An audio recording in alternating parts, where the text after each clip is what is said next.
Ankylosing spondylitis is an inflammatory disease that mostly affects spine and sacroiliac joint. It occurs mostly in young people less than 40 years of age, and the peak incidence is 20 to 30 years of age.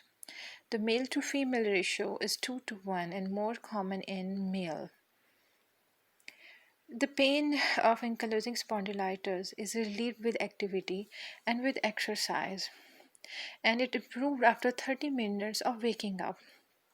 The pain, the pain is present is more than 3 months in the patient. First, there is pain and inflammation of the joints, and that led to the fusion of the sacroiliac joint, and in the spine, there is fusion that led to the bamboo sign. In examination, we also find other things. There is arthritis of the sacroiliac joint.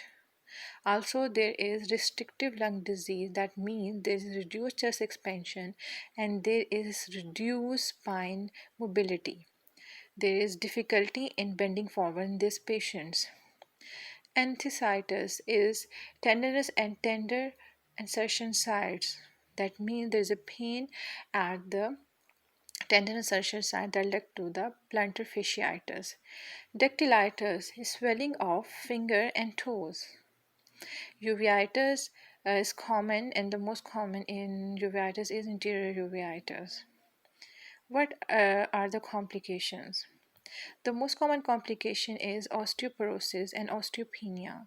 Because of the chronic inflammation, there is increased activity in the osteoclast level that cause increased activation of TN alpha and interleukin 6 that leads to increased osteoporosis. So there's increased chances of fracture in those patients. There is high association of aortic regurgitation in this patient, and murmur is very common in this patient. What are the laboratory tests? There's rise in the level of inflammatory markers like ESR and CRP.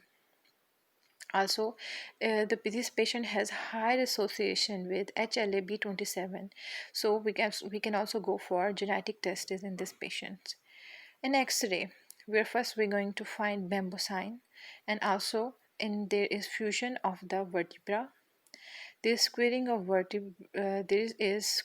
vertebra on X-ray. There is subchondral sclerosis, and there is also subchondral erosions are present.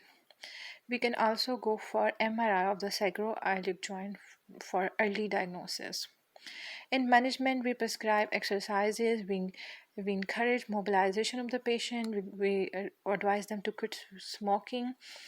In medical management, first we give NSAIDs like ibuprofen, naproxen, COX-2 inhibitors like celecoxib, and TNF alpha inhibitors, and also steroids for acute flare.